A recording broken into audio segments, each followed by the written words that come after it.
Assalamualaikum warahmatullahi wabarakatuh. Perkenalkan, nama saya Dida Bedandi dari Universitas Silbangi, jurusan Pendidikan Jasmani, kelas E, NPM 192 191 176. Di sini saya akan membacakan ringkasan materi pertemuan 6, yaitu yang pertama karbohidrat. Proses pencernaan karbohidrat yang dimulai dari rongga mulut, kemudian ke tenggorokan, ke lambung, usus halus, lalu usus 12 jari, dan terakhir usus besar dan anus. Proses penyerapan karbohidrat berlangsung di sepanjang usus, terutama di bagian duodenum. Setelah terbentuk hasil pencernaan monosakarida yang dihasilkan adalah glukosa, fruktosa, dan galaktosa yang semuanya termasuk molekul yang mengandung 6 buah atom karbon atau heksosa. Monosakarida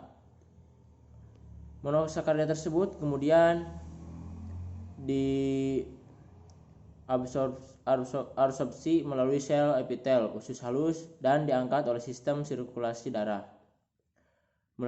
melalui vena porta.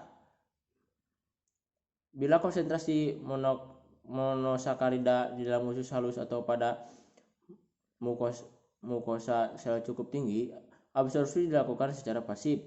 Tapi apabila konsentrasi turun, absorpsi dilakukan secara aktif. Metabolisme karbohidrat. Metabolisme karbohidrat adalah proses pencernaan yang memecah karbohidrat untuk mendapatkan energi.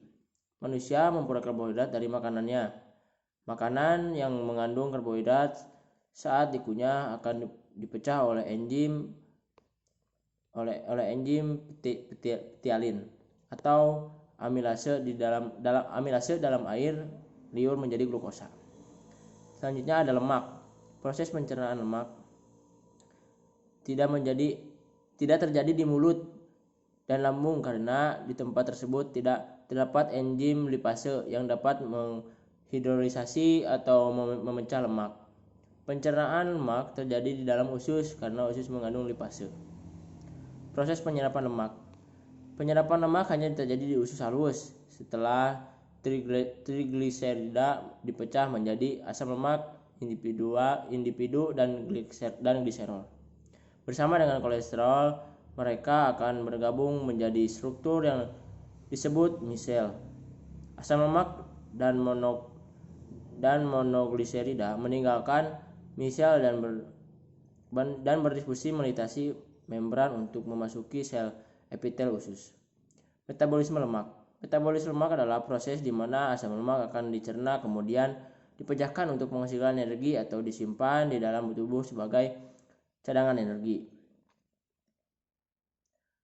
Proses metabolisme lemak terjadi di dalam usus dan dibantu oleh enzim lipase yang terkandung di dalam usus.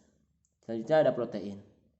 Proses pencernaan protein sama seperti proses pencernaan lemak dan karbohidrat. Protein juga hanya dapat diserap tubuh manusia jika sudah diurai dalam bentuk yang sederhana.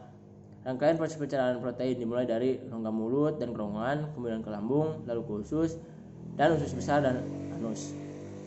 Proses penyerapan protein diserap di usus halus. Setelah proses pemecahan protein menjadi zat yang lebih kecil selesai dilakukan. Berikutnya asam amino akan masuk ke dalam usus halus. Letak usus halus ini ada di antara lambung dan usus besar. Saat protein masuk ke usus halus, pankreas juga akan melepas enzim bikarbonat yang bertugas untuk menetralkan partikel asam yang bisa saja terbawa dari lambung. Metabolisme protein. Proses metabolisme protein dimulai dari proses pencernaan di mulut sampai di usus halus.